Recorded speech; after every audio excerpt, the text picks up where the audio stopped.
సింగరాజు ఇచ్చిన దెబ్బకి మీనాకి క్షమాపణ చెప్పి డబ్బులు తిరిగిచ్చేసిన చింతామణి.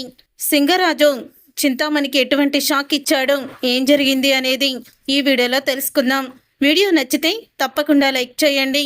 సింగరాజు మీనా ఇంకా డబ్బులు తీసుకురాలేదని ఒకసారి ఫోన్ చేసి మాట్లాడదామని ఫోన్ అయితే చేస్తాడు. అప్పుడే మీనా సింగరాజు ఫోన్ చేయడంతో సింగరాజు గారు ఫోన్ చేస్తున్నారు, ఇంకా డబ్బులు తీసుకురాలేదని అడగడానికేమో. ఇప్పుడు నేను ఆయనకి ఏం సమాధానం చెప్పాలి? అయినా ఇప్పుడు నేను ఫోన్లో ఇవన్నీ చెప్తే ఆయనకి అర్థం కాదు. డైరెక్ట్గా ఆయన ఇంటికి వెళ్ళి జరిగిందంతా కూడా చెప్తాను. ఆయన అర్థం చేసుకునే మనిషి, ఆయన వల్ల కూడా నాకు ఏదైనా సహాయం ఉంటుందేమో అని అనుకుంటూ మీనా అయితే సింగరాజు ఇంటికి బయలుదేరుతుంది. తర్వాత ఇక సింగరాజు మీనా ఫోన్ లిఫ్ట్ చేయపోయేసరికి, ఇదేంటి మీనా ఎందుకు ఫోన్ లిఫ్ట్ చేయలేదు? తను ఎగ్గొట్టే అమ్మాయి కాదే, చాలా పద్ధతిగానే చెప్పింది, ఏమై ఉంటుంది అని సింగరాజు ఆలోచిస్తూ ఉంటాడు. అప్పుడే ఇక మీనా అయితే సింగరాజు ఇంటికి వస్తుంది. ఏమ్మా, డబ్బులు తీసుకొని 4 రోజుల్లో ఇస్తానన్నావు, మా సారేమో మీరు కష్టపడి సంపాదించేవాళ్ళు కాబట్టి వడ్డీ కూడా వద్దని చెప్పారు ఆయన మంచితనంతో. మరి నువ్వు డబ్బులు ఇవ్వకుండా ఏంటమ్మా, డబ్బులు తీసుకొచ్చావా అని అసిస్టెంట్ అడుగుతూ ఉంటే, అదే చెప్పడానికి వచ్చాను సార్ అని అంటూ ఉంటుంది మీనా. చెప్పడానికి వచ్చావా? ఏం చెప్పడానికి వచ్చావు అంటే డబ్బులు తీసుకురాలేదా అని అడుగుతూ ఉంటాడు. లేదు సార్, డబ్బులు సరైన సమయానికి అందలేదు, సార్తో వివరంగా చెప్తాను అని మీనా అయితే అంటుంది. సార్తో వివరంగా చెప్పేదేంటమ్మా నువ్వు అని అంటూ తిడుతూ ఉంటాడు అసిస్టెంటు. ఏయ్, ఎందుకు అలా అరుస్తున్నావు? తనేదో వివరంగా చెప్తాను అని అంటుంది కదా, లోపలికి పంపించవచ్చు కదా అని సింగరాజు అనడంతో, నువ్వు లోపలికి రమ్మా అని సింగరాజు మీనాని లోపలికి రమ్మంటాడు. అప్పుడే ఇక మీనా సింగరాజు దగ్గరికి వెళ్ళి, నన్ను క్షమించండి, నేను సరైన సమయానికి మీకు డబ్బులు ఇవ్వలేకపోయాను అని చెప్తూ ఉంటుంది మీనా. ఏమైందమ్మా, ఏం జరిగింది అని అడుగుతూ ఉంటాడు సింగరాజు. అప్పుడే ఇక మీనా బాధపడుతూ, నేను మోసపోయాను, నాకు డబ్బులు ఇస్తానన్న వ్యక్తి నన్ను మోసం చేశాడు సార్ అని అంటూ బాధపడుతూ ఉంటుంది. ఏమైందమ్మా అసలు? నేను 10 లక్షలకి ఒక ఈవెంట్ ఆర్డర్ ఒప్పుకున్నాను సార్. అతను ₹1,00,000 అడ్వాన్స్ ఇచ్చి ఆ రోజు నా చేత అగ్రిమెంట్ మీద సంతకం చేయించుకున్నాడు. అది ఇంగ్లీష్లో ఉంది, నాకు ఇంగ్లీష్ అర్థం కాదు, మా మరిదికి చూపించి తీసుకొస్తాను అన్నాను. అయినా సరే దీనికోసం ఆర్డర్ కోసం ఎంతోమంది ఎదురు చూస్తున్నారు. నువ్వు వెళ్ళి తొందరగా రాకపోతే ఎవరొకరికి ఇచ్చేస్తాను, తొందరగా ఆర్డర్ అయిపోవాలి అని చెప్పాడు. పెద్ద ఆర్డర్ వదులుకోలేక, పెద్ద కంపెనీ కదా, వాళ్ళు మోసం చేస్తారని నేను అస్సలు కూడా ఊహించలేదు.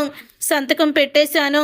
తీరా మొత్తం డెకరేషన్ అయిపోయి ఫంక్షన్ అయిపోయిన తర్వాత డబ్బుల కోసం ఆయన దగ్గరికి వెళ్తే, ఆ రోజు 10 లక్షలు ఇచ్చేశాను కదా, నువ్వు 10 లక్షలు ఇచ్చినట్టు అగ్రిమెంట్ మీద సంతకం కూడా పెట్టావని వాళ్ళు నేను సంతకం పెట్టిన అగ్రిమెంట్ని మార్చేసి వేరే అగ్రిమెంట్ పేపర్స్ని చూపిస్తున్నాడు సార్. అదేమని అడిగితే, ఎవరు అడిగినా ఆ అగ్రిమెంట్ పేపర్ మీద నువ్వు సంతకం పెట్టావు కదమ్మా, అతను చెప్పేదే నిజం, నువ్వు చెప్పేదే అబద్ధమని అందరూ కూడా నన్నే అంటున్నారు. నాకేం చెయ్యాలో అర్థం కావడం లేదు. ఈ విషయం నా భర్తకి తెలిస్తే అసలు ఆయనకి కోపం ఎక్కువ. కోపంలో అతన్ని ఏం చేస్తాడని భయమేసి ఇంట్లో వాళ్ళకు కూడా ఇప్పటి వరకు ఎవరికి నిజం చెప్పలేదు సార్ అని అంటూ ఉంటుంది మీనా. ఏదో నలుగురికి ఆధారం ఇస్తూ బస్తీలో ఉన్న ఆడవాళ్ళకి పని చెప్తూ 10 మంది కూడా కలిసి పని చేస్తున్నాం సార్. పాపం వాళ్ళు కూడా ఈ డబ్బులు నేను ఎప్పుడు తిరిగిస్తానా అని ఎదురు చూస్తున్నారు. వాళ్ళకి కూడా డబ్బులు అవసరం ఉంటుంది కదా సార్. వాడు ఇలా చేస్తాడని అనుకోలేదు. ఏం చెయ్యాలో దిక్కుతోచని పరిస్థితిలో ఉన్నాను అని మీనా అయితే అంటుంది. అప్పుడే నాకు ఇదంతా కూడా చింతామణి ఆవిడ నా మీద కోపంతో చేయించిందేమో అని అనుమానంగానే ఉంది సార్ అని అనేసరికి ఒక్కసారి సింగరాజు షాక్ అయిపోతూ ఉంటాడు. చింతామణియా అని అంటూ ఉంటే, అవును సార్, చింతామణి. ఆవిడ కూడా ఇలా ఫంక్షన్లకి డెకరేషన్ చేస్తూ ఉంటుంది.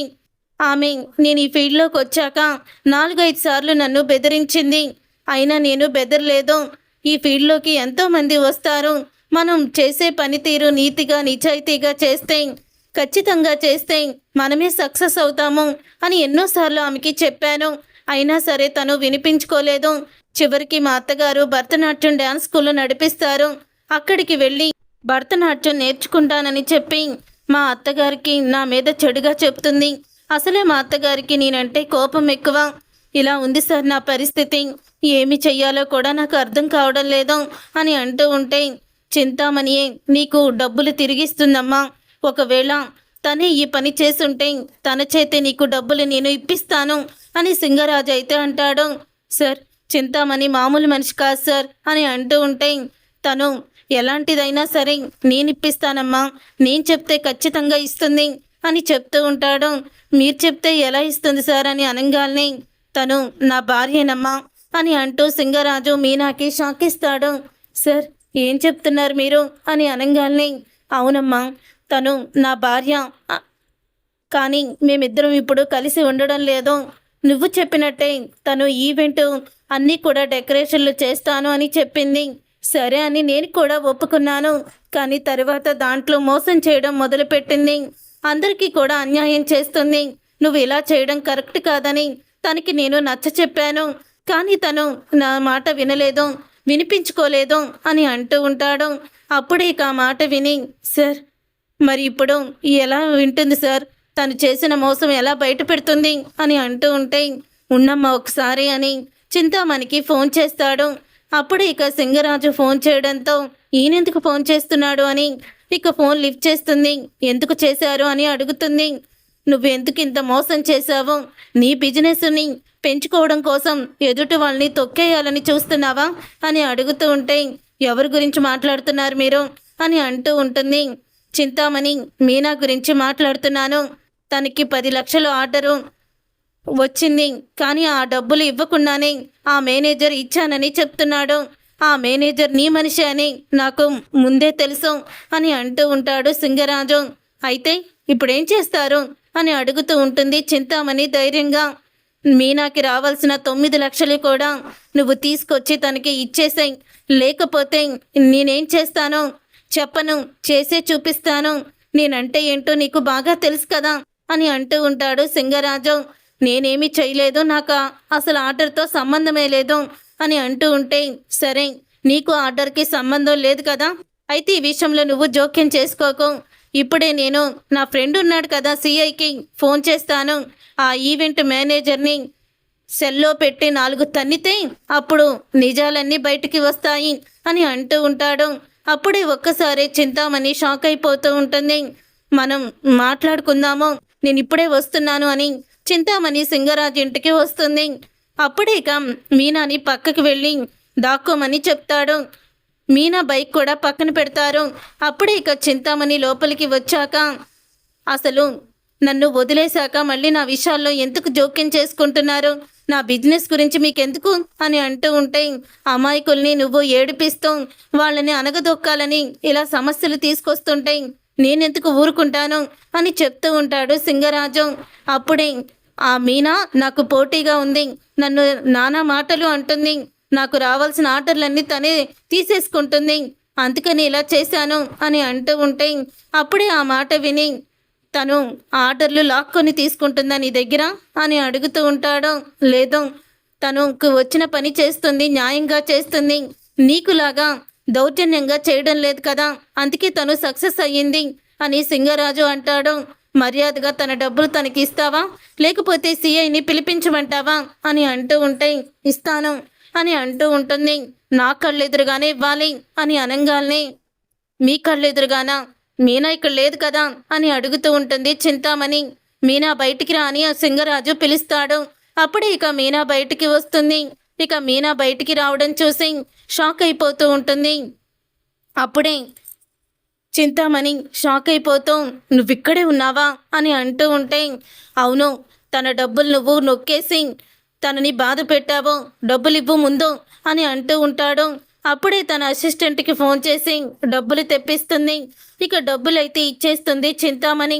తనకి క్షమాపణ చెప్పు అని అనగానే, నేను చెప్పను అని అంటూ ఉంటుంది చింతామణి. చెప్తావా లేదా అని ఈ కళ్ళెరు చేసి చూస్తాడు సింగరాజు.